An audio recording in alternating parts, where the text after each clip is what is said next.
warahmatullahi wabarakatuh.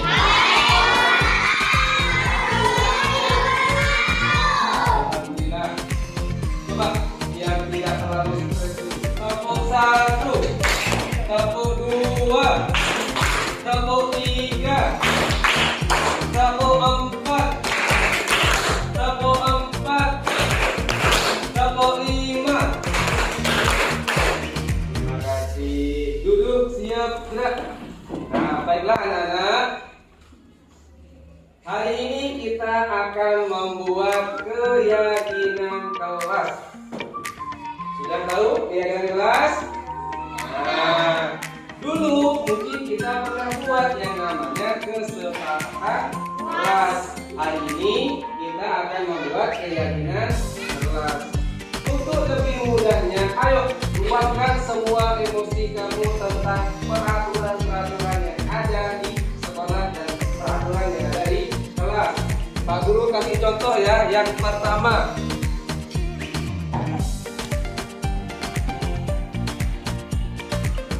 baiklah anak-anak, yuk. Apa yang kamu inginkan tentang pembelajaran supaya berjalan lancar di kelas ini? Ayo dimulai dari pagi dulu. Mandi. Oh, boleh. Biar tidak mengganggu teman-teman ya. Peraturan kelas. Ayo, yang ingat. Membuang sampah pada tempatnya. Dilarang membuang sampah sembarangan. Dilarang membuang sampah sembarangan. Dilarang membuang apa lagi? Buang sampah sembarangan. Nomor 2 apa? Dilarang apa? Tidak boleh lupa tidak boleh lupa piket. Tidak boleh lupa piket. Apalagi? Olahraga. Apalagi? Harus mengikuti pelajaran. Iya, tidak boleh main. Tidak boleh main sendiri. Apalagi? Ayo kita buat banyak sebanyak mungkin. Apa yang mengganggu kamu? Tidak boleh main sendiri.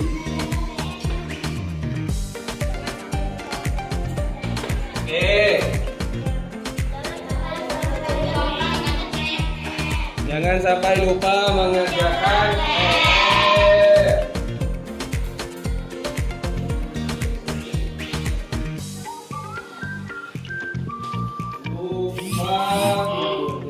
PR.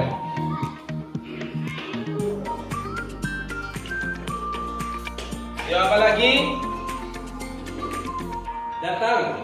Yang berhubungan dengan datang kira-kira apa? Tidak boleh terlambat.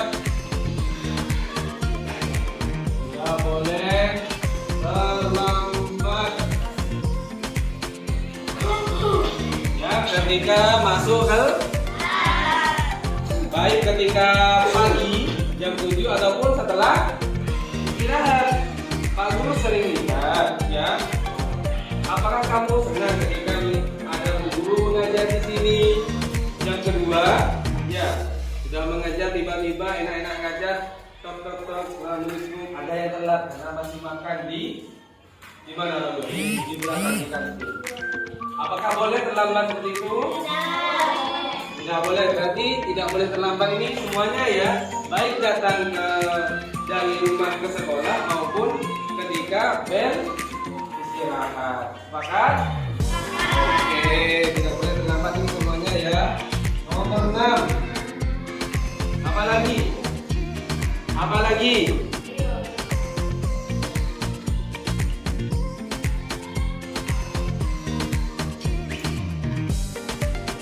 Misalkan seperti ini, boleh enggak? Boleh. Apa itu? Tidak boleh berantem ataupun bertengkar.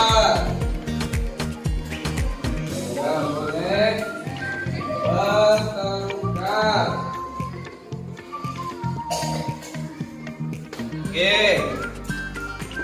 Coba lagi. Boleh nggak kayak gini? Nah, dilarang mencuri.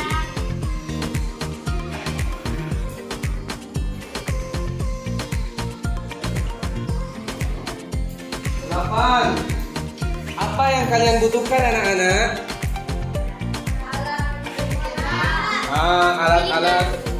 Alat-alat sekolah, fasilitas sekolah. Nah, fasilitas sekolah ini supaya enak dipakai harus diapain?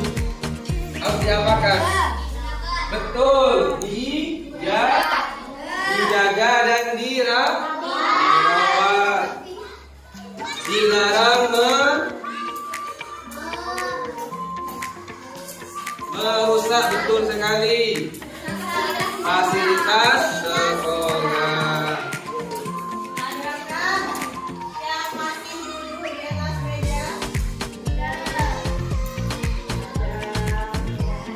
Coba ayo kita buat sebanyak mungkin sesuai kebutuhan kamu.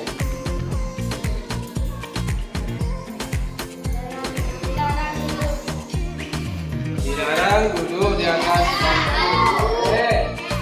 Dilarang duduk di atas meja. Dilarang duduk di atas meja. Baik. Apalagi? Makanan. Nah, dilarang makan di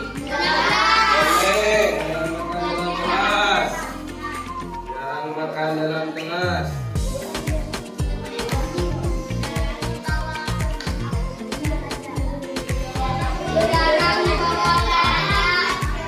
Ya, dan lain sebagainya ya. Dilarang. Ya. Sudah ada 10. Masih ada lagi unek-unek? Apa? Oh, dilarang membawa senjata tajam, boleh? Dilarang membawa tajam. Kecuali kalau praktek ya. Kalau praktek lain ya. Dilarang membawa tajam. Ya, membawa tajam. Apa tajam? Senjata tajam. Apa lagi? Boleh enggak? Nah, kayak gini. Contohnya, boleh enggak? Apa itu namanya? Bergurau. Boleh, ini sudah ada. Bicara sendiri, main sendiri, ini main nongkrong enggak? Ikut ke sini sudah. Ya, tidak memperhatikan dulu, boleh. Masuk sini juga. Ada lagi yang paling penting disampaikan oleh Pak Kepala Sekolah ketika upacara kemarin. Ya, sesuai dengan tujuan pendidikan kita. Oh, memakai boleh. Aku tulis.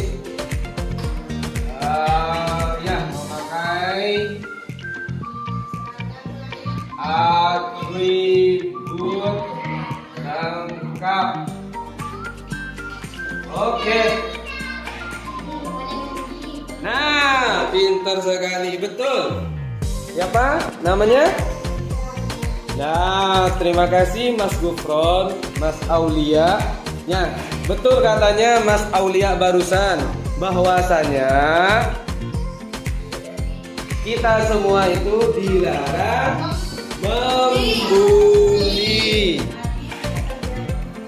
Nah,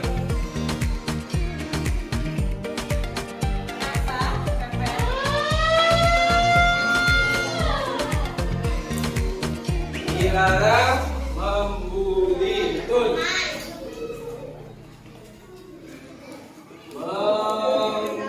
Membuli teman. Ya, membuli teman. 14. Ya, membuli, memukul teman, boleh. Nah, supaya kelas menjadi ceria, ketika masuk kelas bertemu dengan teman itu apa yang harus kita lakukan? Salam, boleh apa lagi? Mengucapkan salam, wajahnya. Nah, ya, dilarang cemberut.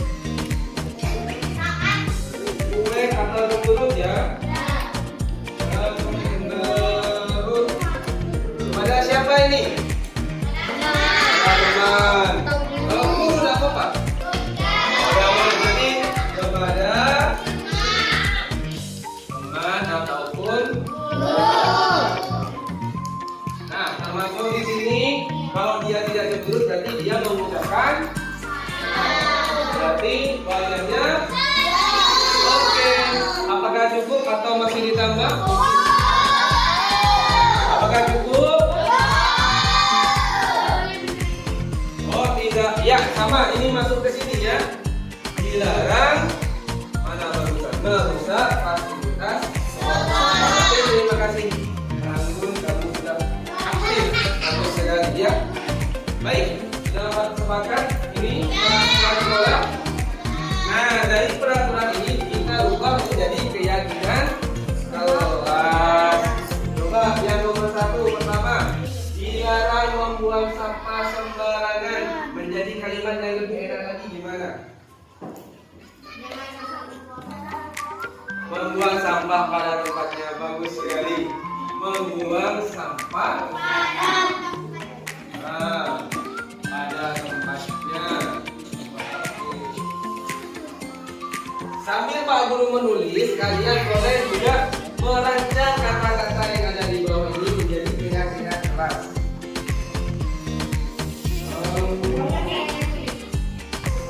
Boleh? Buang sampah pada tempatnya. Baik.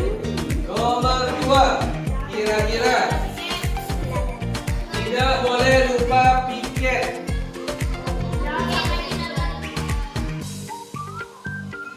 Ayo, apa kira-kira? Ya, betul. Terima kasih Mbak Nada. Jawabannya piket sesuai jadwal. Nomor 3, ayo Pak Guru ingin dengar suara-suara yang ganteng ini. Suara-suara yang ganteng. Yo, suara-suara yang ganteng di sini. Tidak boleh main sendiri. Kira-kira apa kalimat keyakinannya kita? Tidak boleh main sendiri. Betul sekali. Lagi-lagi Mbak Nada yang jawab. Memperhatikan pelajaran. Ya, betul. Selanjutnya, jangan sampai lupa mengerjakan PR. Ya, menyelesaikan tugas tepat waktu. Menyelesaikan tugas tepat waktu.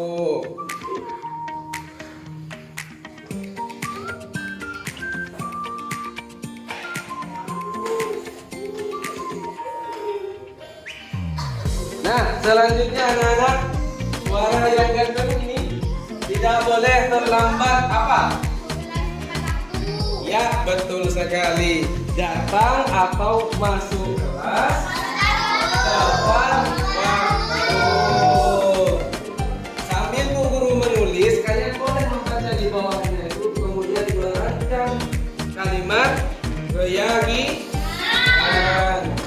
Nomor 6, mungkin Mas Yofi bisa memberikan pendapatnya.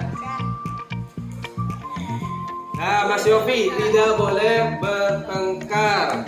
Bagaimana? Ya, kira-kira apa? Ya, menghormati. Apa lagi? Ya, betul, menghormati dan menghargai. Apakah cuma teman? Oh, dan juga guru. Nomor 7, dilarang mencuri. Apa kira-kira? Izin, terus apa? Izin ketika meminjam dan betul sekali. Izin ketika meminjam dan mengembalikan barang.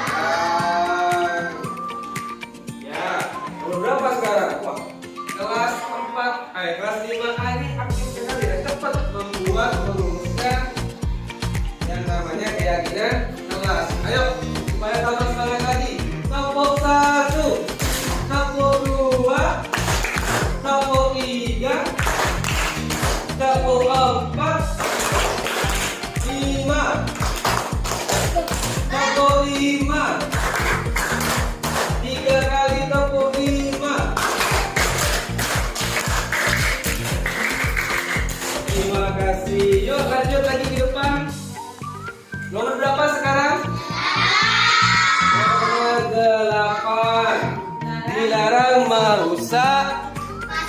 fasilitas.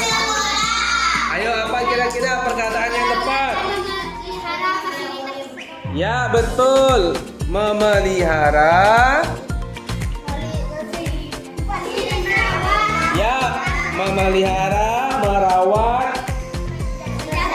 menjaga fasilitas sekolah.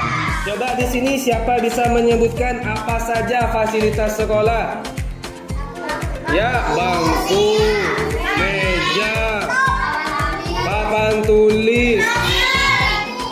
Ya, betul sekali.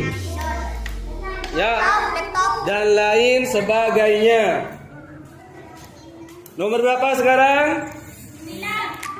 Nomor 9. Coba dibacakan Mbak Anggun. Dilarang duduk di atas meja. Ayo kira-kira kalimat meja apa? Ya, sopan. Apa lagi?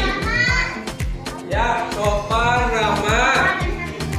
Nah, sopan, santun, dan ramah ya. Ketika di sekolah, sopan, santun, dan ramah ketika di sekolah. Kalau di sekolah berarti termasuk di dalam. Baik anak-anak, sekarang nomor 10. Coba dibacakan Mas Yofi. Ayo Mas Yofi dibaca. Dilarang makan di dalam kelas. Nah, kira-kira siapa yang bisa menjawab ini? Dilarang makan di dalam kelas. Ayo. Siapa? Makan aku istirahat. Ya, betul sekali Mbak Nada. Makan ketika makan ketika istirahat.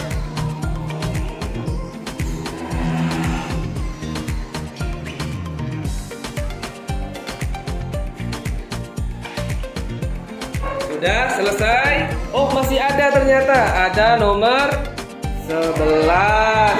Siapa yang mau bantu Pak Guru? Nomor 11. Kira-kira apa? Dilarang membawa tajam. Membawa barang tajam saat hanya ketika praktik. Boleh. Coba. Peralatan sekolah. Ya, betul sekali. Hanya membawa peralatan sekolah.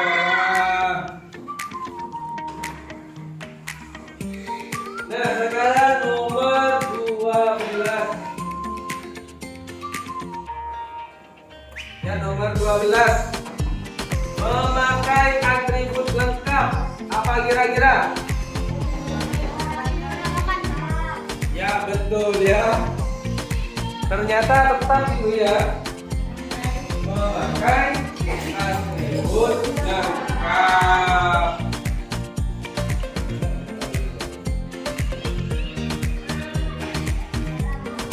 Ya, nomor 13. Dilarang membuli. Siapa yang mau jawab? Coba. Ya, Mbak siapa namanya? Mbak Sasa. Ya, coba Mbak Sasa kira-kira dilarang membuli itu kayak gininya apa? Menurut?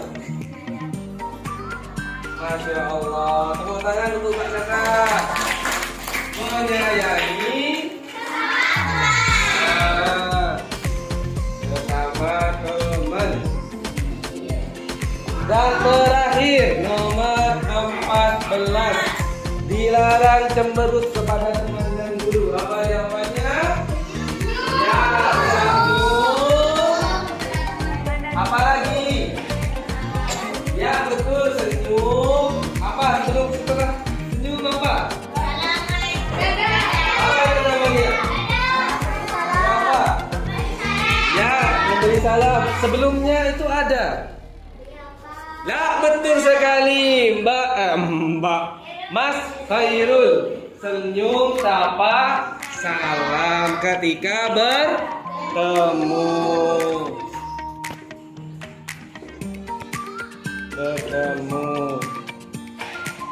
Nah, baik sekarang anak-anak, mari kita kuatkan keyakinan kelas kita dengan mencari nilai-nilai kebajikan yang ada dalam keyakinan kelas ini.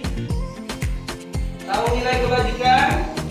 Nilai kebajikan di sini ada turunan dari dimensi profil pelajar Pancasila. Bisa dipahami? Coba sebutkan 6 dimensi pelajar profil pelajar Pancasila. Yang pertama, beriman, bertakwa kepada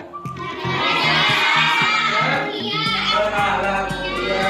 Dua, berkebinekaan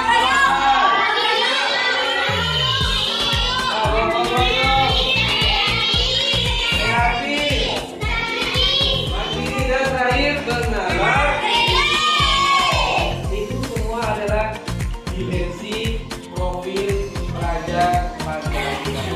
Dimensi tersebut mengandung nilai-nilai luhur anak-anak. Nah, dari nilai-nilai luhur itu akan melahirkan nilai-nilai kebajikan secara universal. Contoh yang pertama, membuang sampah pada tempatnya itu dapat menciptakan apa? Ya, betul. Apa? Kebersihan. Ada nilai kebersihan di sini. Apalagi? Apalagi? Apalagi? Ayo. Ayo. Selain apa namanya kebersihan, ada lagi di sini apa? Ayo. Siapa?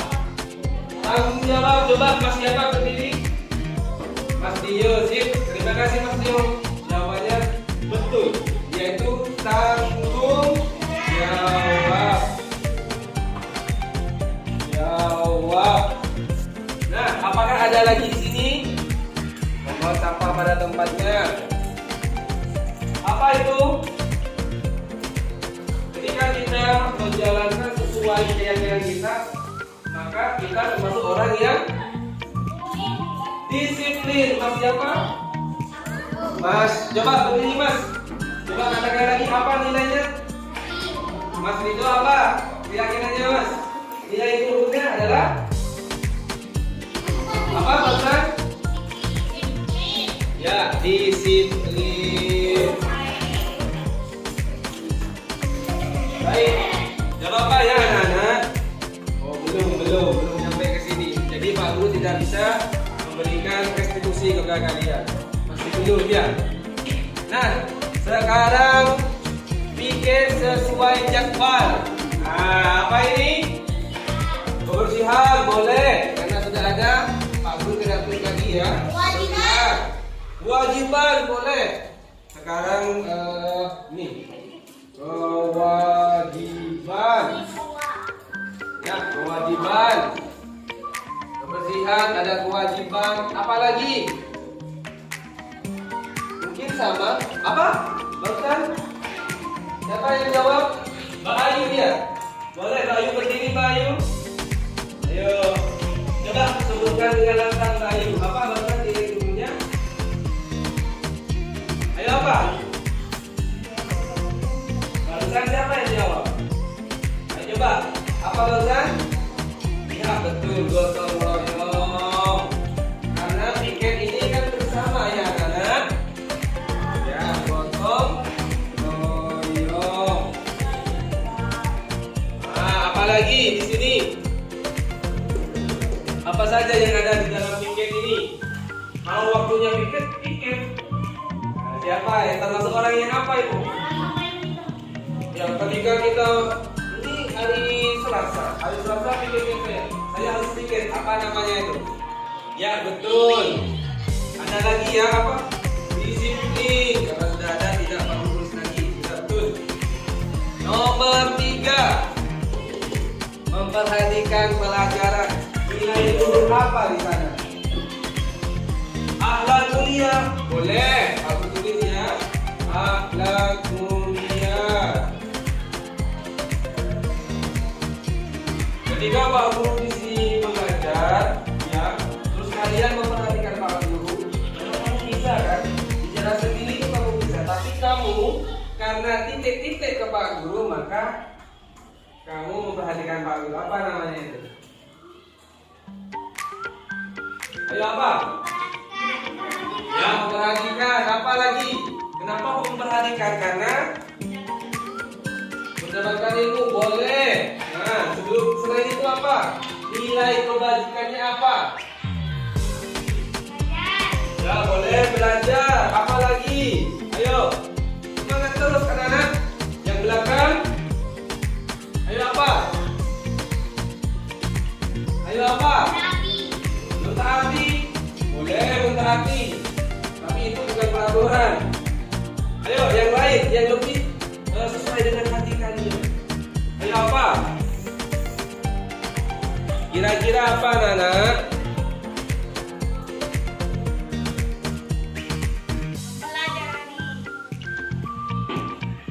Ayo apa? Apa ayo? Mau lagi nih, ayo supaya tidak bingung lagi. Coba ingat tepuk satunya Pak Guru dulu. Ya, kita ganti ya supaya lebih semangat lagi, supaya terrefresh kembali ya pikiran kita. Tepuk satu, tepuk satu, tepuk dua, tepuk dua, tepuk tiga, tepuk satu dua tiga. Nah, terima kasih, sudah lumayan seger lagi. Dan ya, kira-kira apa? Kira-kira apa yuk? Memperhatikan pelajaran. Ya. Kira-kira apa? Kalian memperhatikan Pak Guru, kalian memperhatikan temannya. Jadi ketika ada pelajaran, kalau kami bisa, tapi kamu tidak kamu memilih untuk titik-titik Pak Guru dan teman. Mendengar boleh, apa? Menghormati boleh, menghormati ya, karena kamu menghormati guru dan teman, kamu lebih memilih untuk memperhatikan. Menghormati boleh. Kira-kira apa pasangannya menghormati? Nah, terima kasih.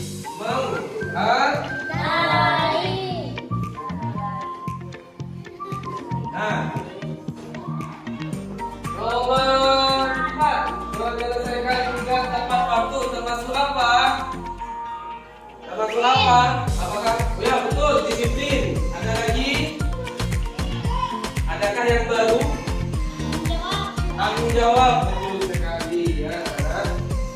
Apakah ada lagi? Kalau tidak ada kita next. Ya.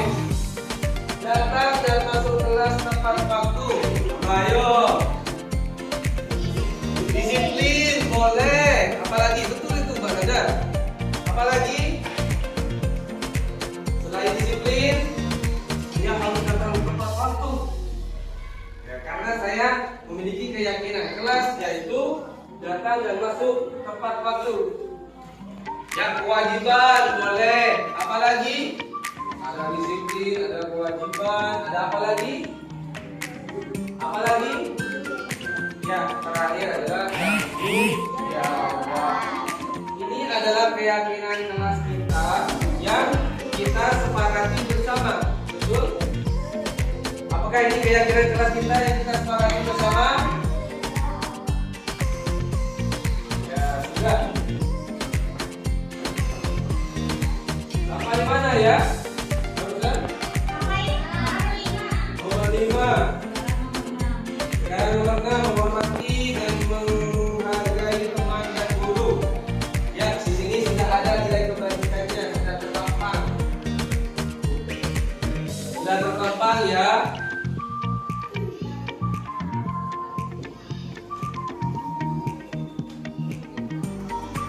Sudah? Kira-kira apa?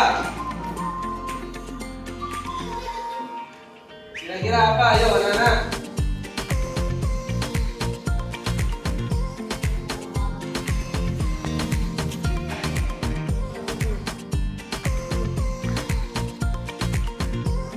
Yuk lanjut. Apa yang kemarin kita buat tentang kebenaran kelas? Dasar, ucapan, apa itu? Dan teratur ya?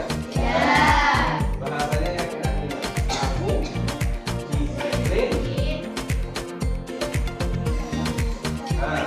Tanggung jawab. datang Tepat waktu. tepat Waktu.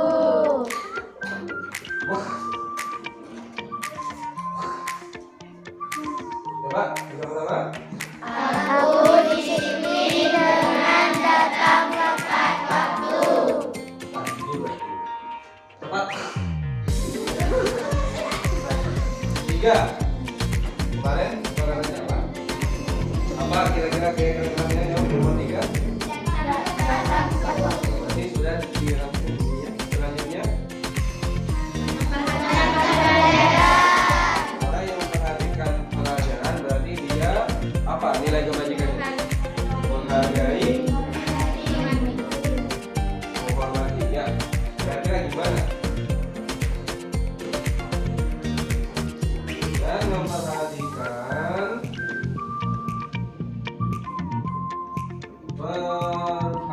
apa?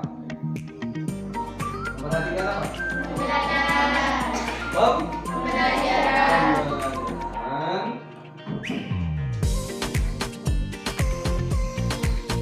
Aku dapat apa?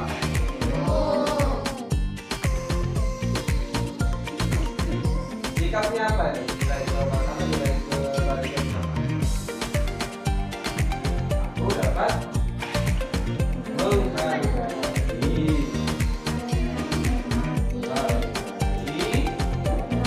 dan menghormati apa? Guru dan teman. Oke. Nomor 4. Tepuk 4.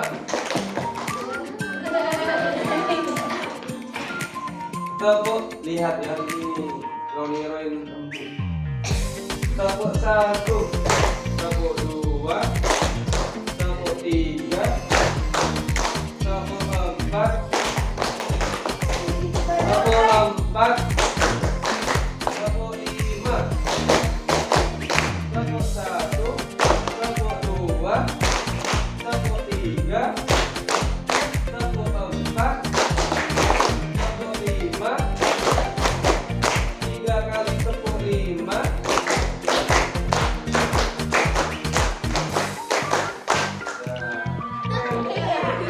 Duduk, siap, gerak.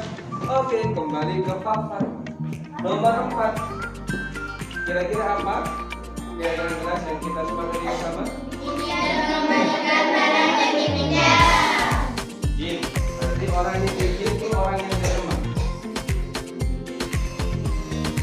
Ya. Pak Guru, ada yang nelpon.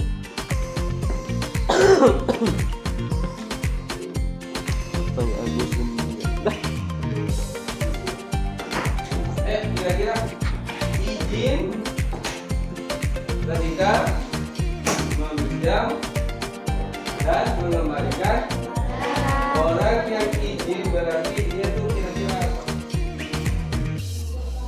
Betul, sopan. Selain sopan apa lagi? Bertanggung jawab, betul. Bertanggung jawab. Betul, apa boleh itu? Lebih jujur aja. Jujur. Jujur. Terus bahasanya kira-kira yang enak. Jujur.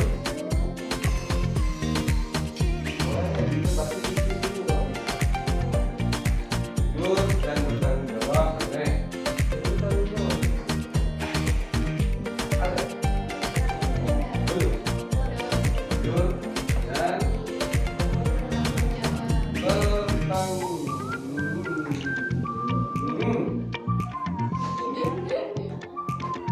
jujur dan bertanggung jawab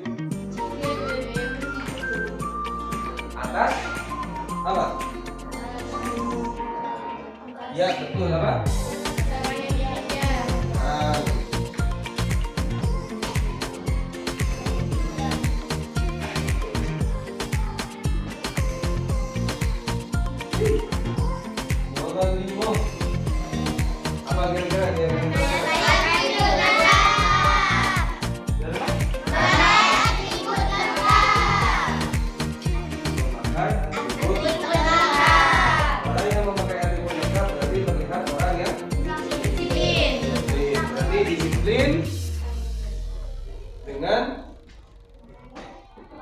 sampai atribut.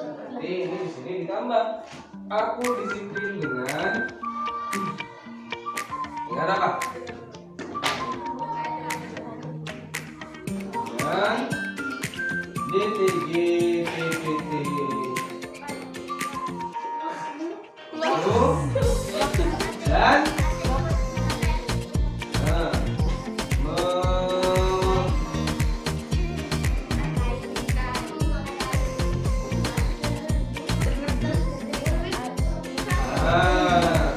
coba gimana? Aku disiplin dengan datang tepat waktu dan memakai atribut tepat. Sekarang apa lagi? Menyayangi dan menghormati guru dan teman. Menyayangi. Oke, menyayangi ini supaya tidak terjadi apa? Tidak terjadi apa? Permusuhan supaya tidak terjadi apa? Pertengkaran supaya tidak terjadi apa? Perselisihan supaya tidak terjadi apa? Ada yang sering terjadi di sekolah itu apa? Kan? Ya, ya, apalagi? Apalagi kira-kira sesuatu yang tidak boleh terjadi di sekolah? Ya, permusuhan. Tuh, apalagi? Hah? Ya, apa itu? Ya, nah, apa? Sip, next. Menyayangi. Selain menyayangi apa supaya tidak terjadi pembulian? Peduli. Menyayangi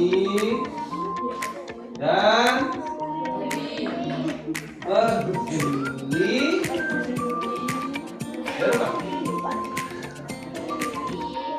Menyayangi dan peduli terhadap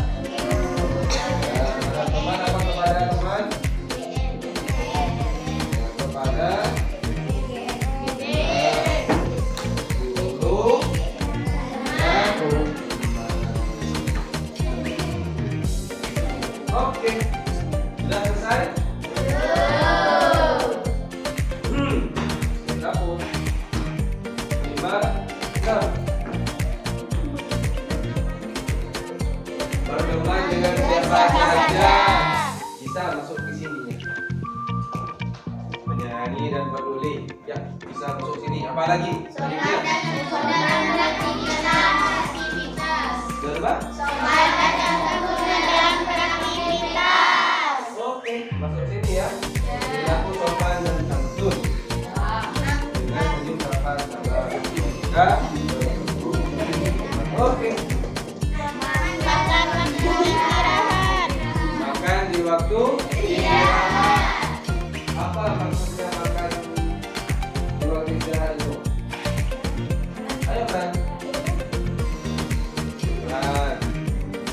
Kamu tidak merasa melanggar salah satu kaidah melanggar. Apa itu? Melanggar menurut apa? Menurut apa? Ya, menurut apa? Nomor 5. Nomor 3, 1, 2, 3. Dengan memperhatikan pelajaran aku dapat menghargai dan menghormati guru dan teman. Berarti kamu tidak menghargai ya dengan tidak. Nomor 6, makan ketika waktu istirahat. Nilai kebajikannya apa?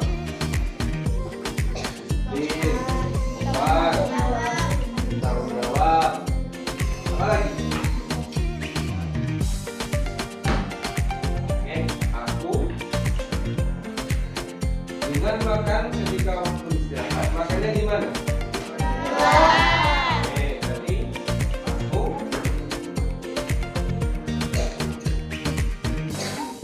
kamu. Aku kita. Kira-kira apa yang berhubungan dengan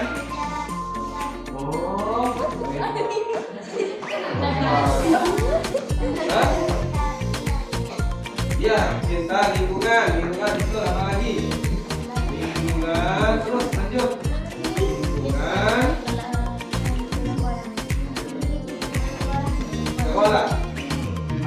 kita lingkungan sekolah. Jadi ada kata-kata yang bilang gini. Apa itu? Aku cinta di lingkungan sekolah.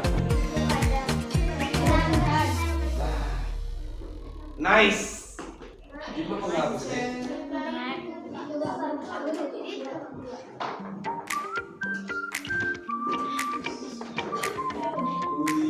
Tulis sendiri, hapus papan sendiri.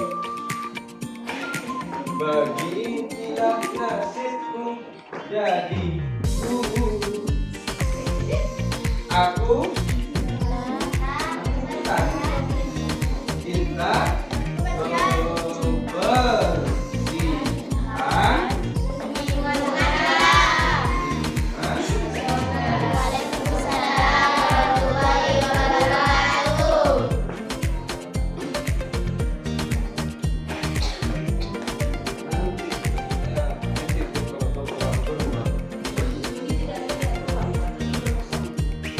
Brosok. Ya, nanti ini kemarin sekarang tapi jangan sampai mengganggu pelajaran kalian. Kemarin kemarin kata SN silakan begini. Oh, enggak. SN apa yang aku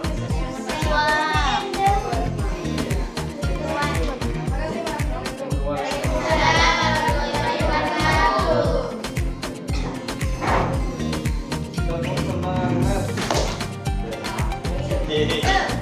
Kita tahu.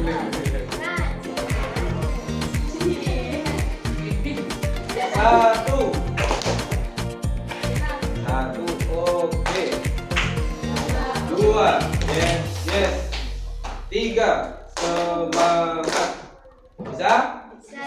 Satu, dua, tiga.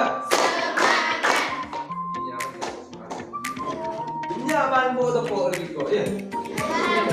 Ada lagi yang dulu masih ingat? Tepuk satu coba. Tepuk satu. Tepuk dua. Tepuk tiga. Tepuk satu dua tiga.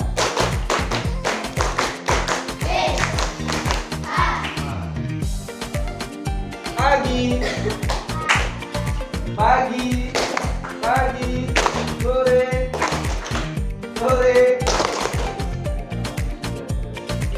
siang, malam. Oke, lanjut. Aku cinta kebersihan lingkungan sekolah. Nanti makan minumnya tidak boleh. Dan kapan dilaksanakannya? Kalau minum ketika belajar boleh mana? Makannya ya tidak? Kenapa? Tapi kalau misalkan kalian ingin makan, maka satu kelas harus makan. Kamu makan permen, maka satu kelas harus dikasih permen. Kalau lingkungan, aduh, berarti tidak jualan.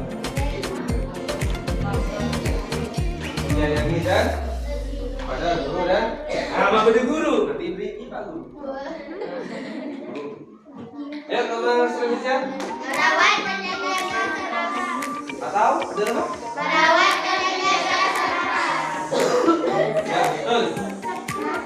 Orang yang merawat berarti dia memiliki sikap apa? Bertanggung jawab.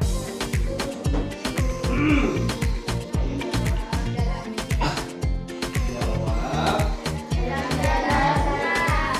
atas yang saran dan prasarana dan prasarana itu bisa digabung menjadi ya, betul.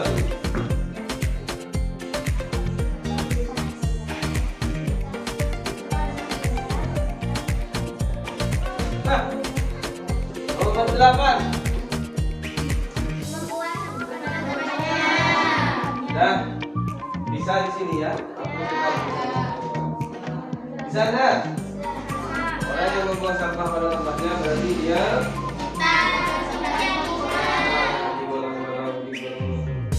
berarti apa? Apa? Apa? Ya, orang yang membuang sampah pada tempatnya berarti dia bisa bekerja. Kira-kira apa? Oke, orang yang melaksanakan tugas di luar berarti dia itu jawab. Tanggung jawab oleh bertanggung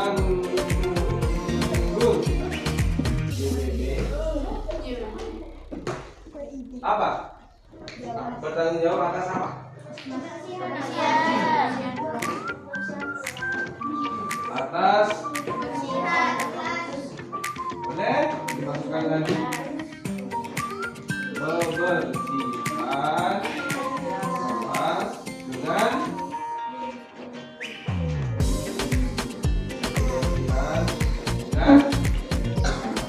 dengan cara apa? Bertanggung jawabnya dengan jawab dengan apa? Dengan membersihkan gelas. Dengan membersihkan gelas. Kapan? Sesuai jadwal piket. Oke, nomor 9 masih ada? Apa? Sudah. Oke, tinggal 8 ya kira-kira kelas. Coba disepakati apa enggak ini kira-kira kelasnya?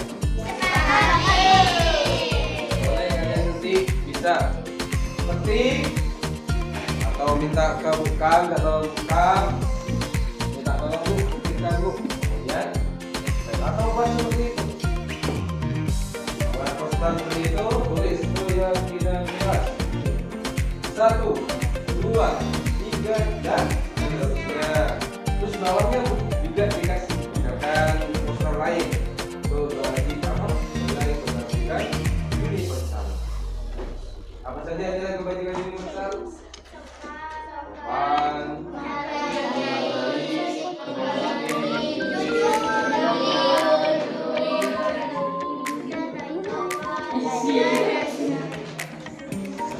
dulu siap gerak. Baiklah anak-anak, itu semua tentang keyakinan. Ya, di sini berfungsi untuk kenyamanan kita semua dalam kegiatan belajar dan mengajar. Oke, stop.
Terus ya.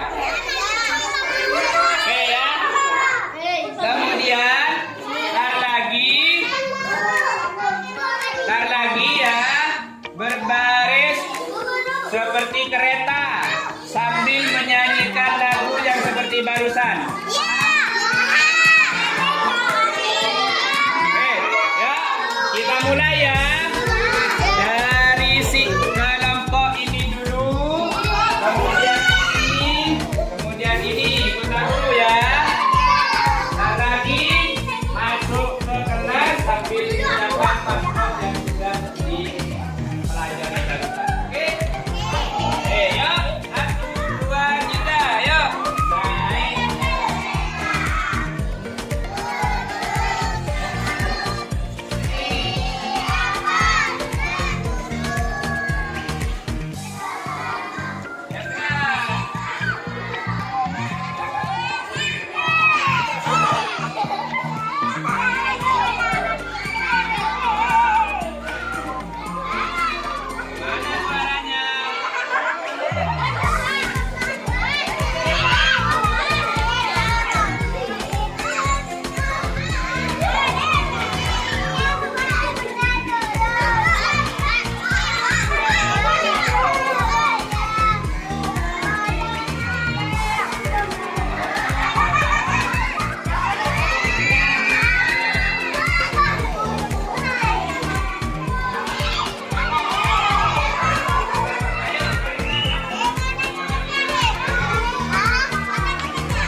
Oh, yang Arab apa itu? Surah Al-Hujurat. Ya. Ada lagi pelajarannya? Pelajaran menyanyi yaitu adalah penduduk Indonesia. Penduduk Indonesia. Apakah kamu suka dengan pelajarannya? Suka. Suka. Kenapa kok suka? Karena apa? Belajarnya sambil bernyanyi, sambil bernyanyi bermain. Ya, terima kasih Soleh. Silakan duduk.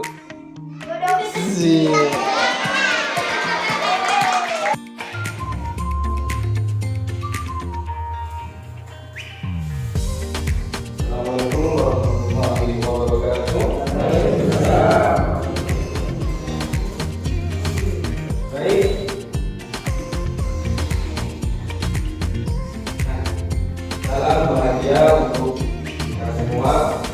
Mohon maaf karena telah mengambil waktu jenengan, waktu aktivitas jenengan untuk mengikuti tentang pemaparan budaya positif yang saya terima di modul 1.4 dalam PJJ Guru Penggerak. Baik, mari kita mulai tentang budaya positif. Sebelum menginjak kepada budaya positif, di sini ada beberapa pertanyaan otomatik. Nah, ini. Apakah Anda setuju dengan pernyataan ini? Hukuman dapat mendisiplinkan anak. Menurut Pak Rino bagaimana? Apakah hukuman itu dapat mendisiplinkan anak? Ya. Menurut Bu Ika, apakah hukuman dapat mendisiplinkan anak? Belum tentu. Bisa ya, bisa tidak. Boleh. Sekarang nomor 2, pemberian hukuman dengan hal positif seperti membaca atau membersihkan halaman sekolah dapat meningkatkan disiplin anak. Setuju atau tidak? Setuju. Yang terakhir, memberi penghargaan dapat meningkatkan motivasi belajar anak. Setuju. Sangat setuju. Mari kita melangkah ke slide selanjutnya. Ini tentang disiplin positif dan nilai-nilai kebaikan. Mari saya kasih contoh tentang teori kontrol. Ketika kita menggenggam tangan, ada A menggenggam tangan dan B menggenggam tangan. Yang satu diberi stimulus supaya membuka tangannya, yang satu tidak diberi stimulus. Yang terjadi ada yang membuka tangan dan ada yang tidak membuka tangan. Ada yang tetap kepada pendiriannya untuk tidak membuka tangan. Sampai di sini bisa ditangkap. Sampai di sini bisa ditangkap. Ya. Oke. Menurut Bapak Dedi Darmawan, apakah teori stimulus ini dapat kita terapkan kepada anak sesuai dengan minat anak? Ya, bisa. Nah, teori ini menjelaskan kita tentang bahwasannya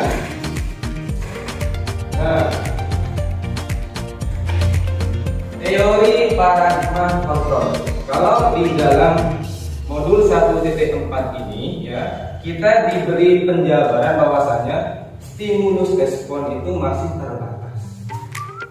Dan kita itu melangkah ke teori yang lebih disempurnakan, yaitu namanya teori kontrol. Dalam teori kontrol ini dijelaskan bahwasanya selama ini guru dapat mengontrol murid itu hanya ilusi saja, ilusi, sesuatu yang tidak nyata. Yang nomor 2, ilusi bahwa kritik dan membuat orang merasa bersalah dapat menguatkan karakter. Mungkin pernah Bapak Ibu mempraktikannya kepada murid. Contoh, bagaimana membuat murid merasa bersalah? Contoh ya, ayo anak, kerjakan soal ini. Bapak sampai tengah malam untuk membuat soal ini agar kamu bisa mengerjakan soal ini. sehingga anak itu merasa iya ya kasihan Pak Guru ya. Itu membuat rasa bersalah. Yang nomor 3, ilusi bahwa semua penguatan positif efektif dan bermanfaat. Semua penguatan itu positif, efektif dan bermanfaat. Dan yang terakhir, orang dewasa memiliki hak untuk memaksa. Nah ini semua yang ada di sini ada ilusi-ilusi yang pernah kita alami di dunia pendidikan.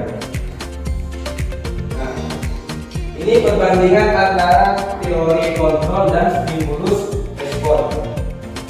Bisa saya bacakan. Siapa sebenarnya yang memilih kontrol? Kita dalam stimulus respon ya, kita mencoba mengubah orang agar berpandangan sama dengan kita. Nah, itu sebenarnya tujuan dari stimulus respon. Akan tetapi dalam teori kontrol, kita berusaha memahami pandangan orang lain tentang dunia. Di sini sudah berbeda. Kalau teori kontrol itu lebih memberikan pilihan kepada murid untuk bertindak sesuai dengan potensinya. Sedangkan di stimulus respon kita sudah ada tujuannya, sudah ada jalannya, kita hanya memberikan umpan. Nah, itulah stimulus respon.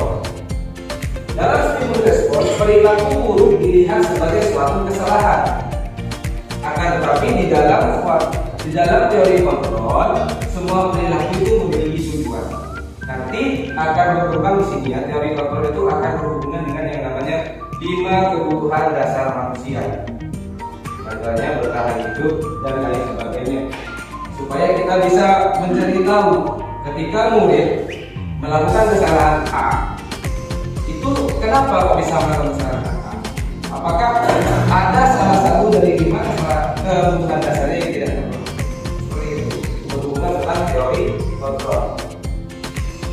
Orang lain bisa mengontrol saya. Nah, ini dalam teori kontrol. Sedangkan dalam stimulus respon. Sedangkan di teori kontrol hanya Anda yang bisa mengontrol diri Anda. Nah, ini kembali ke kepala tangan kita.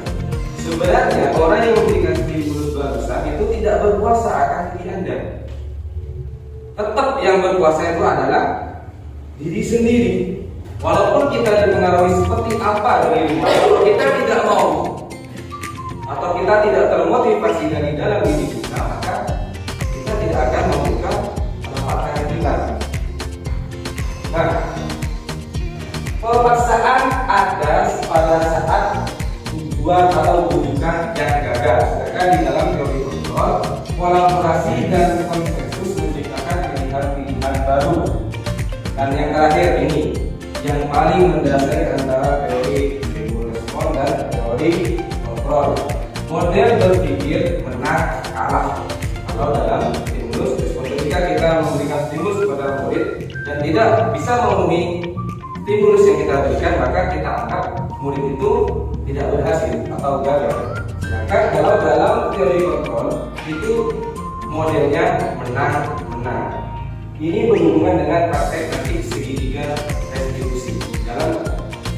Dalam teori segitiga restitusi, murid ketika berbuat kesalahan, kita cari dulu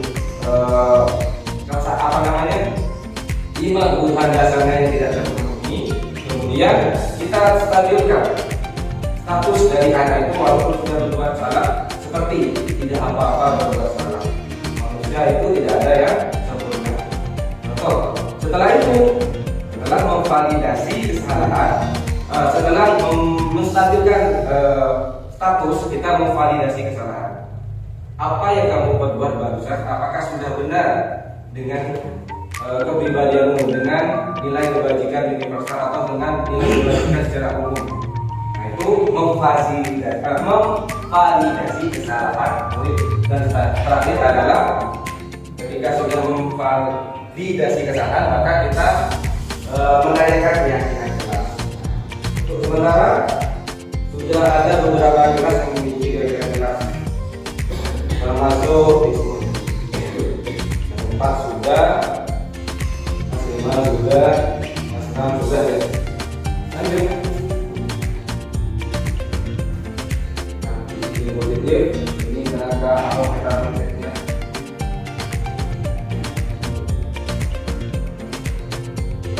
tentang nilai-nilai kebajikan universal. Supaya nyambung, kita langsung kepada ini teori motivasi, hukuman, dan penghargaan restitusi. Sampai di sini apakah rekan-rekan pernah ada yang enggak atau sepintas memahami tentang teori motivasi, hukuman, dan penghargaan dan restitusi? Saya rasa kalau kita itu sebenarnya sudah mempraktekannya, cuma tidak pamunya dengan namanya. Sebenarnya kita sudah, ya, kemarin itu saya pernah ngomong-ngomong sama Monika, sama Bukan itu tentang restitusi. Ketika saya tanya restitusi, Bukan jawabnya saya belum pernah dengar. Tapi ketika saya jabarkan restitusi itu seperti ini, oh saya pernah mempraktekkan seperti itu. Ternyata sudah pernah mempraktekannya, cuma apa namanya ini istilahnya belum. Nah, dalam teori motivasi ini manusia itu bertindak akan 3 hal, ya. Nah, tapi kita diharapkan bertindak menggunakan motivasi yang nomor 3.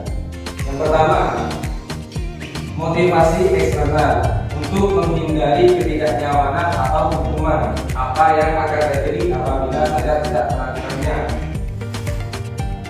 Ketika kita mengerjakan tugas sesuatu yang kita kerjakan tetapi bukan dari dalam diri kita, maka yang terjadi adalah menghindari suatu hukuman atau perasaan yang tidak nyaman. Itu termasuk motivasi eksternal. Yang nomor 2, untuk mendapatkan imbalan dari orang lain, institusi apa yang akan saya dapatkan apabila saya melakukannya. Itu tetap motivasi eksternal. Dan terakhir adalah motivasi intrinsik. Nah, motivasi intrinsik ini tujuannya adalah untuk menghargai diri sendiri.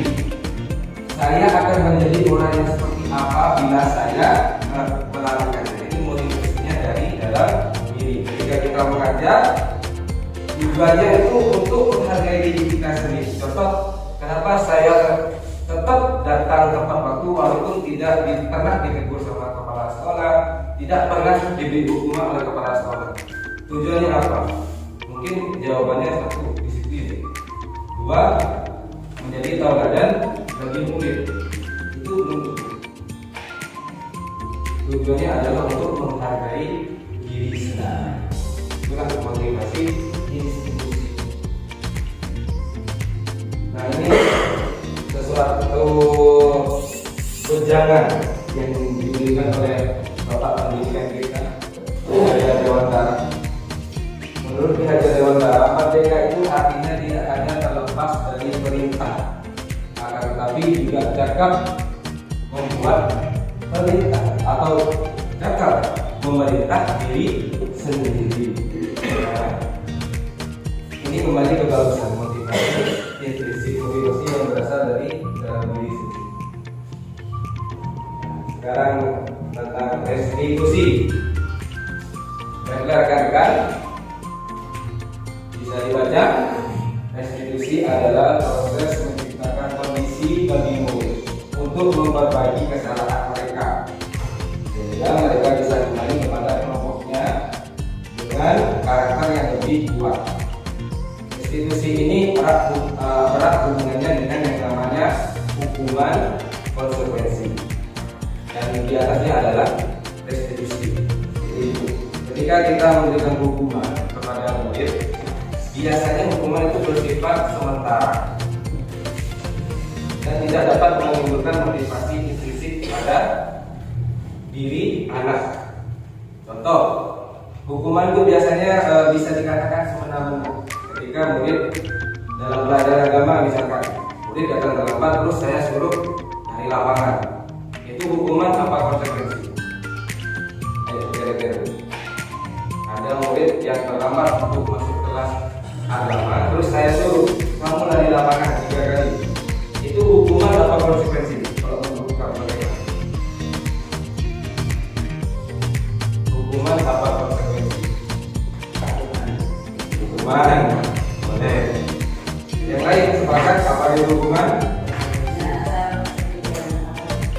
konsekuensi.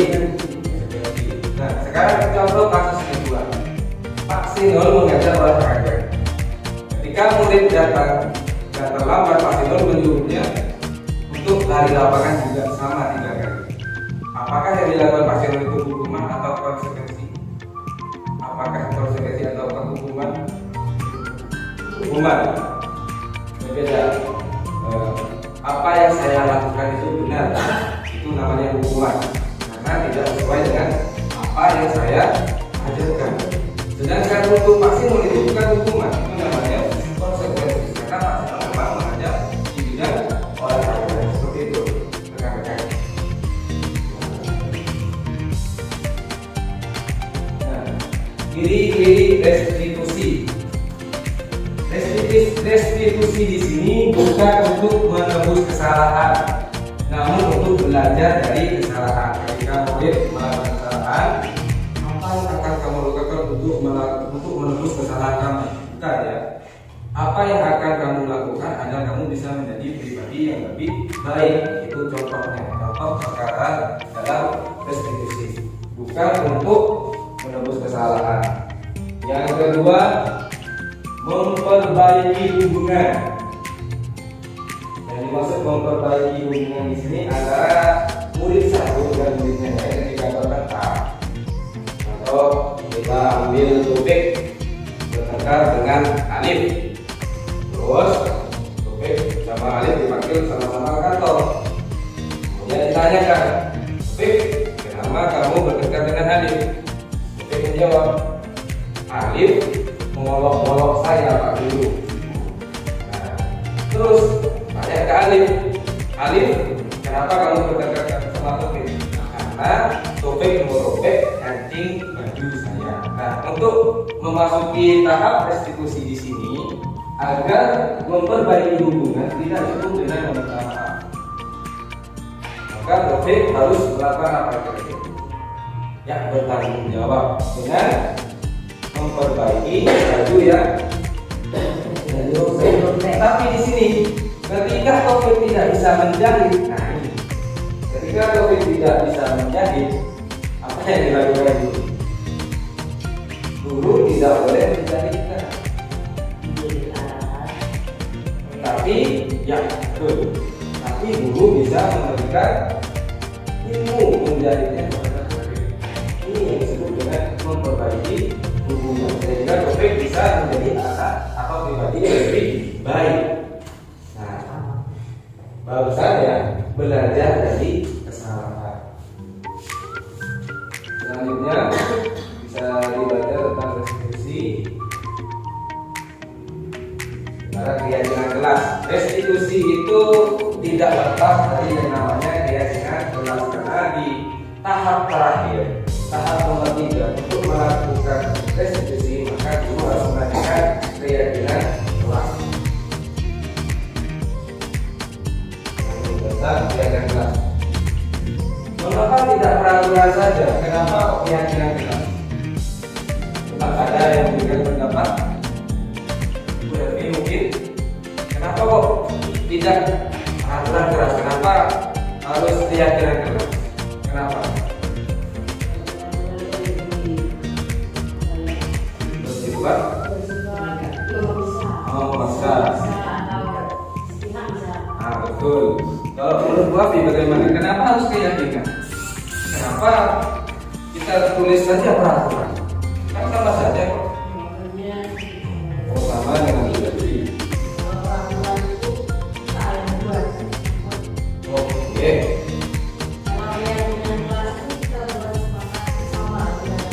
Oh betul, luar biasa Bapak. Ya betul ya. Di sini peraturan dan keyakinan walaupun cuma sebuah kosakata, tapi produknya itu berbeda. Peraturan itu tidak akan lepas yang namanya dengan hubungan dan konsekuensi. Sedangkan keyakinan kelas itu tidak. Keyakinan kelas itu melahirkan restitusi. Sampai di sini bisa ditangkap. Nah, ya kenapa harus keyakinan kelas? Kenapa kok bukan peraturan kelas? Nah ini tentang ruang lingkup guru. nilai positif. Nah, apabila kita menggunakan peraturan, maka lingkupnya itu kecil, tidak bisa masuk ke dalam motivasi, tidak masuk ke dalam nilai positif atau disiplin positif. Nah, dari peraturan ini, jika lingkungannya diperluas, maka akan terbentuk yang namanya keyakinan kelas. Karena memang keyakinan kelas itu tercipta dari peraturan kelas juga. Ketika kita membuat keyakinan kelas, maka kita pancing atau kita memberikan pertanyaan-pertanyaan pemantik kepada peserta didik atau murid-murid tentang hal apa saja yang boleh dilakukan dan tidak boleh dilakukan di dalam kelas ataupun di dalam sekolah.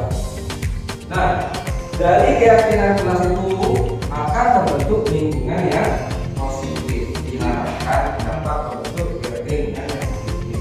Dari lingkungan positif itu maka akan menentukan dari lingkungan yang positif. Seperti itu ya. Nah, dari dua gambar ini ada yang berpendapat gimana keyakinan kelas, gimana kesepakatan kelas. Dan sebelah mana? Ada yang bisa angkat tangan dan memberikan pendapatnya? Monggo.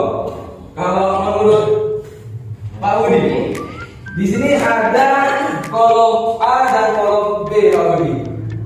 Nah, saya bacakan ya.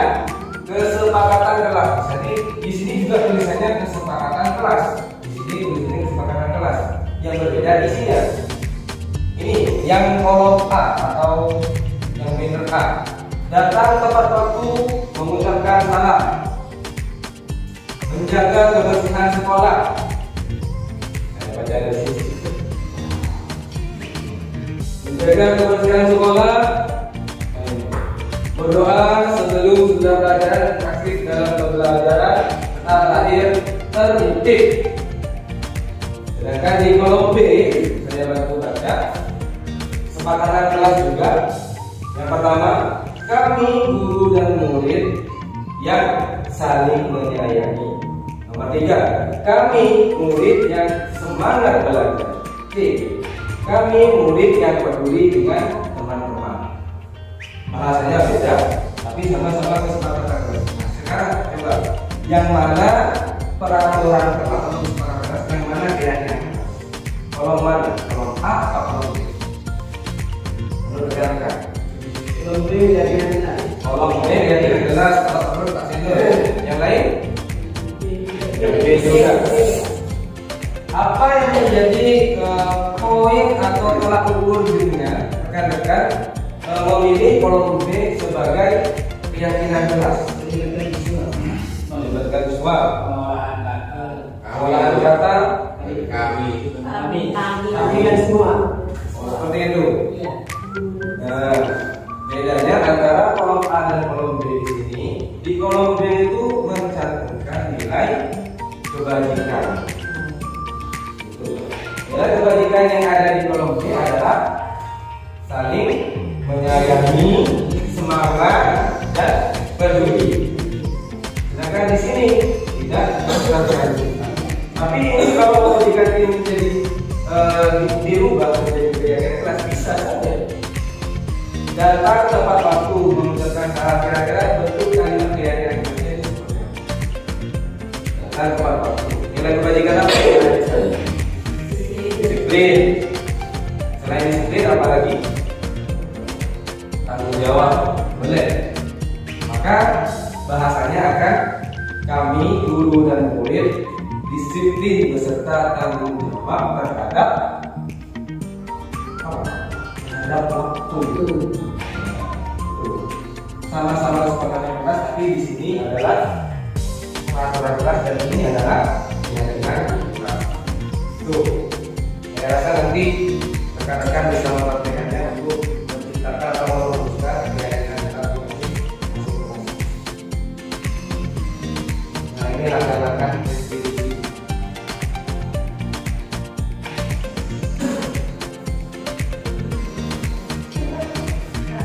Kegiatan dalam keyakinan kelas tabel T dan tabel Y. Baik, nanti akan saya imbaskan secara personal ya.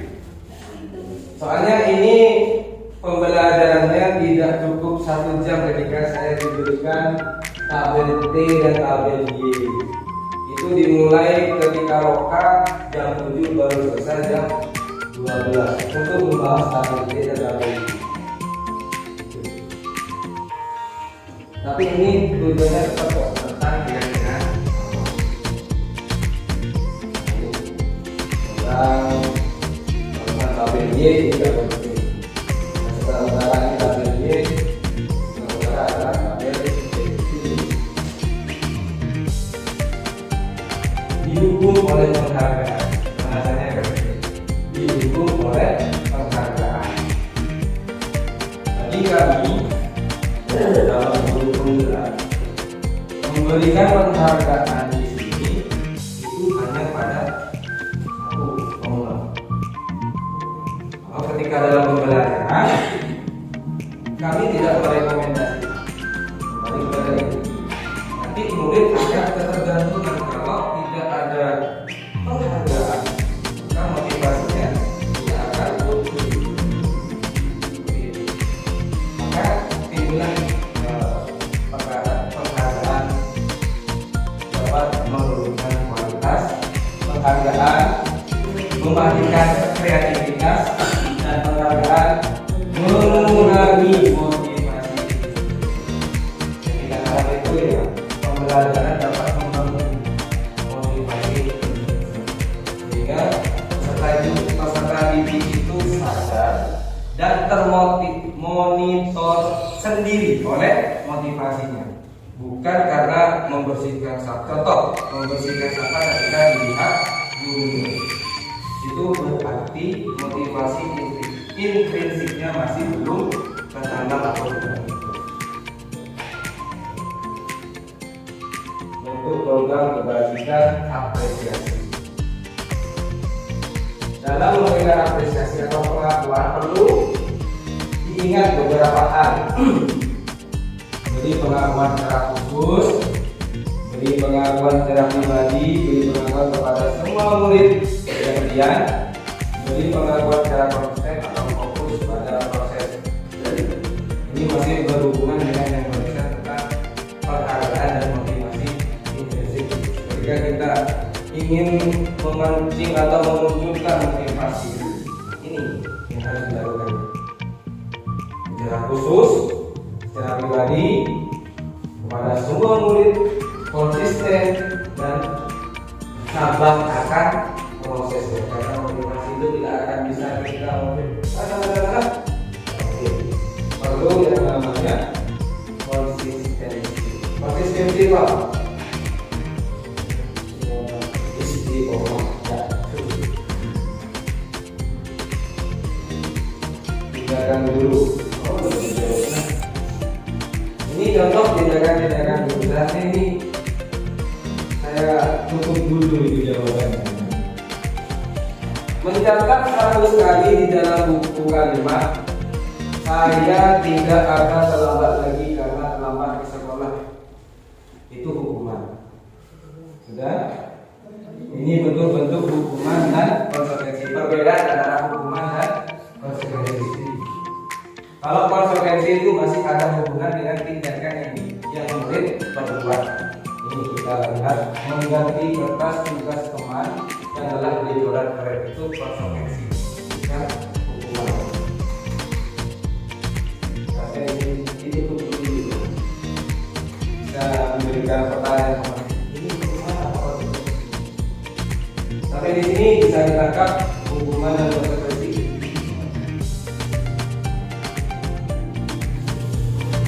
Perbedaan hukuman dan konsekuensi. Kita ketahui bahwa hukuman itu bersifat mengikat dan konsekuensi itu masih ada kesimpulannya. Akan tetapi antara hukuman dan konsekuensi ini masih ada yang lebih baik.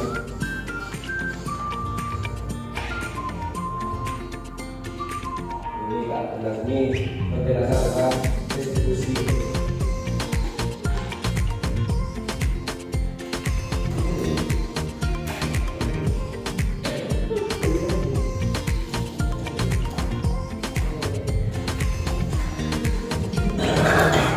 dan ini kita saja tentang kebutuhan dasar manusia. Nah ini dari gambarnya, jika tidak terlihat dari gambarnya kira-kira yang di tengah ini kebutuhan dasar apa kira-kira? Inti dari manusia itu adalah kebutuhan yang pertama bertahan hidup. Perlu diketahui ketika guru dapat memahami 5 kebutuhan dasar manusia, ini dapat dipraktekkan ketika seorang murid melakukan kesalahan. Kita telusuri, kita masuki dulu dunianya kebutuhan dasar apa yang belum murid dapat. Maka kita usahakan memberikan pemantik atau solusi ataupun motivasi agar murid tersebut dapat memenuhi kebutuhan dasar.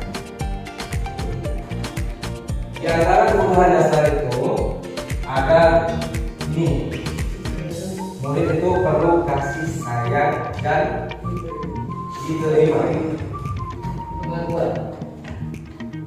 Pengakuan boleh, pengakuan itu lebih ke sini, penguasaan. Ada murid itu kebutuhan dasarnya ada untuk berpuasa. Contoh murid kita di kelas 6, walaupun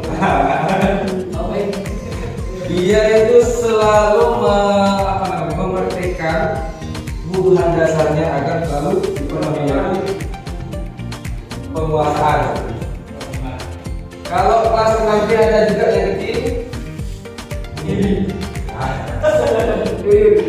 Berarti Pak Seno ini sudah serahkan lagi. Kan daftar Pak. Dan yang terakhir ada kebebasan. Kalau ada di sini contoh soalnya lebih sip, lebih enak kalau tempat seperti ini. Sekarang 5 posisi kontrol. Nah, ini kita bisa merefleksikan diri kita itu sering ada di posisi yang mana? 1, 2, 3, 4 atau 5.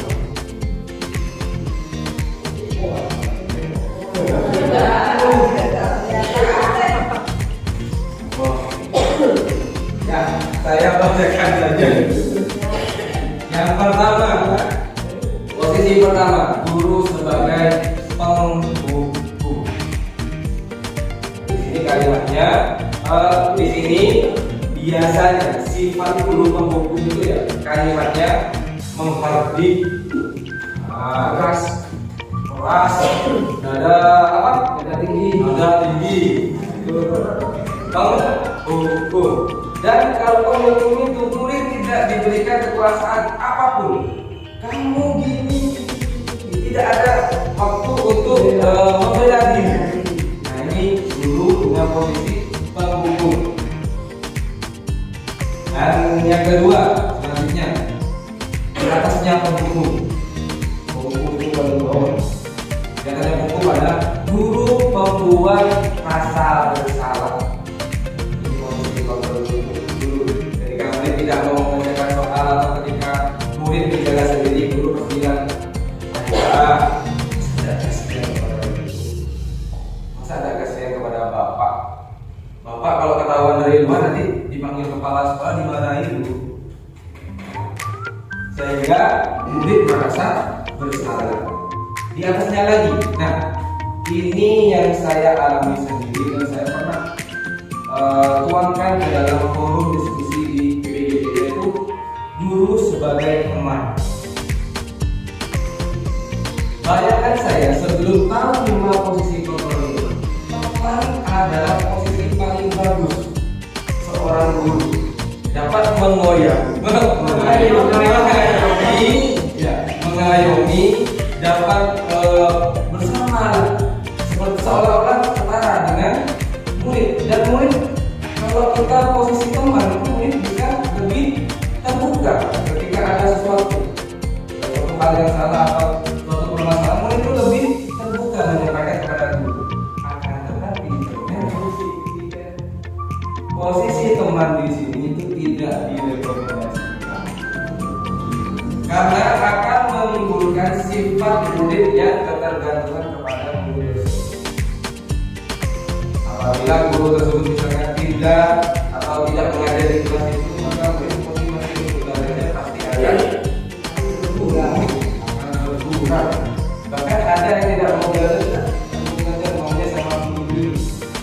Itu gara-gara posisi. Nah, ini yang lumayan, posisi memantau. Nah, di sini posisi memantau itu identik dengan hitung-hitungnya. Murid datang terlambat, kamu tahu dia berapa? Ketika murid membuang sampah sembarangan, sini, kenapa kamu membuang sampah? Apakah itu benar? Itu pemantau, belum penghukum tapi belum penghukum, ini masih pemantau.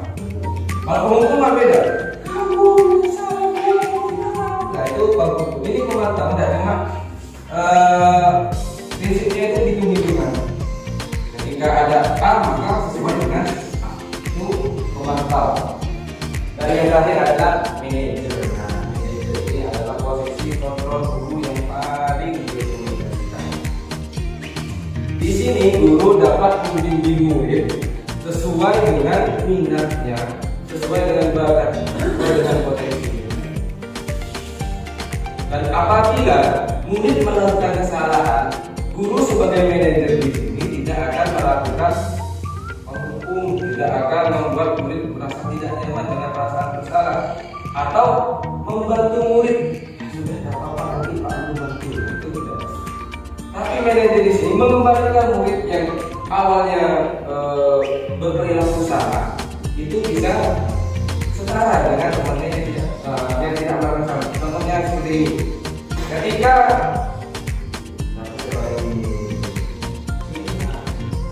sudah.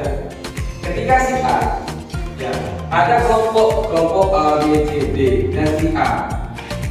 Sebelumnya itu ada di dalam satu kelompok yang sama. A, B, C, D itu dalam kelompok yang sama.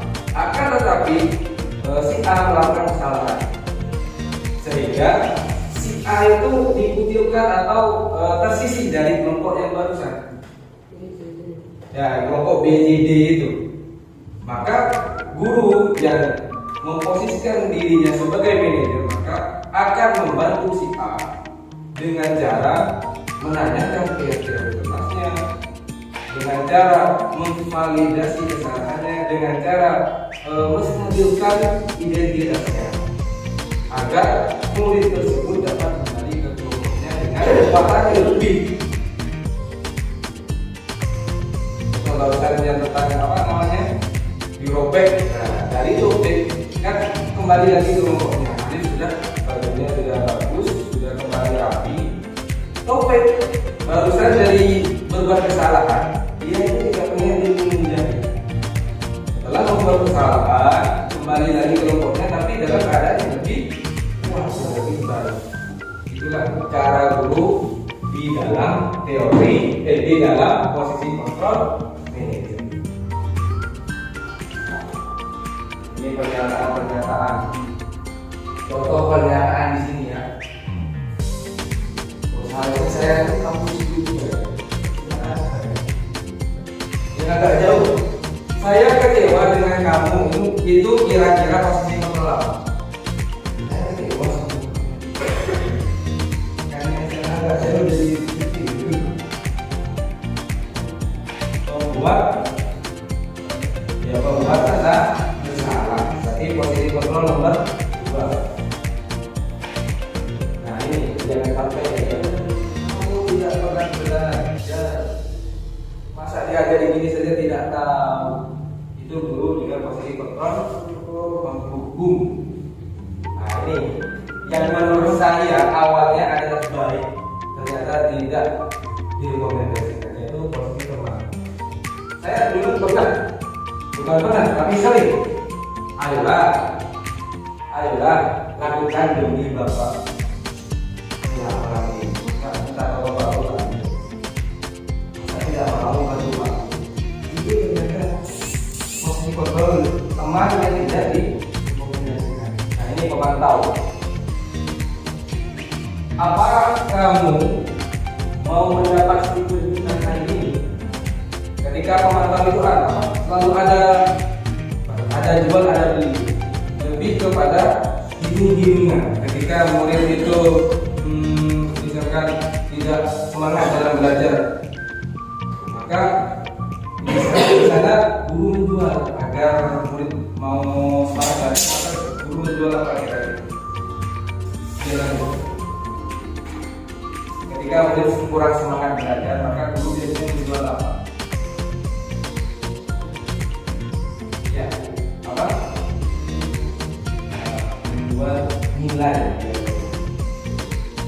Semangat belajar. Kalau semangat belajar nanti nilainya lama. Ada jual ada beli. Ya. Pokok posisi pemantau di sini adalah posisi yang erat kaitannya dengan hitung-hitungan. Ada A, ada cara otomatis. Dan yang terakhir ini tentang manajer itu membantu siswa, ya. Istilahnya coaching. Apa coaching? Ya bisa pelatihan atau membimbing, mendampingi, ya. Bagaimana contoh di sini kalimatnya? Bagaimana kamu bisa menyelesaikan masalah ini? Di sini guru yang berposisi sebagai manajer itu memberikan tawaran, bukan memberikan hukuman. Ketika berbuat salah, contoh kalimatnya bagaimana kamu bisa menyelesaikan masalah ini? Murid dipacu untuk melakukan suatu proposal sendiri, solusi yang ada di dalam dirinya sendiri. Terakhir penghubung lagi. Ketika mengumpulkan tugas, ada satu orang yang selalu saja kamu mengumpulkan selalu paling terakhir itu termasuk guru dalam posisi stop.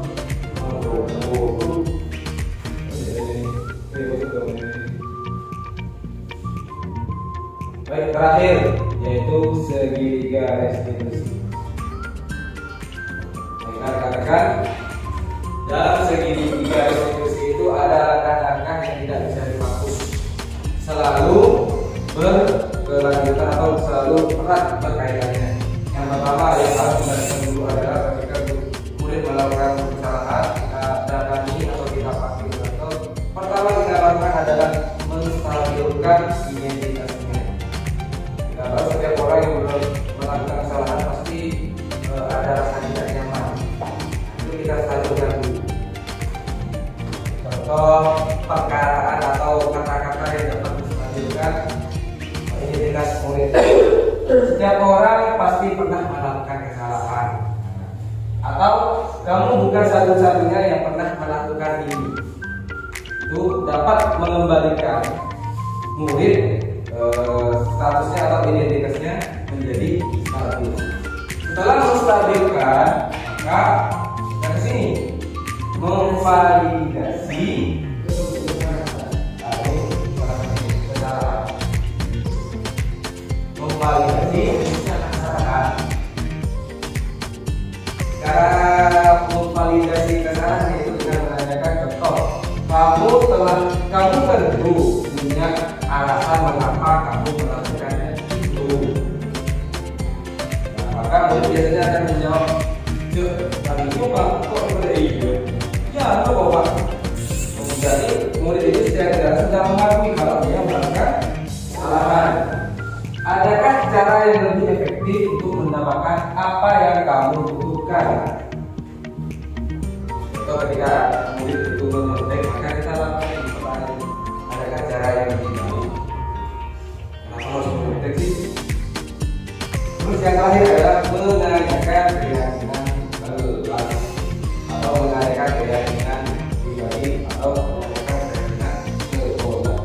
Alhamdulillah di sini kelas 1 sudah, 2 sudah, 3B sudah, dan membuat keyakinan nanti tinggal rekan-rekan dulu mempraktekannya.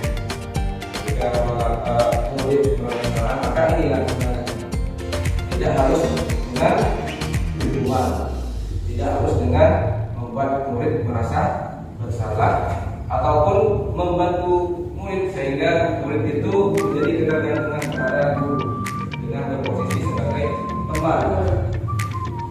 Tapi kita boleh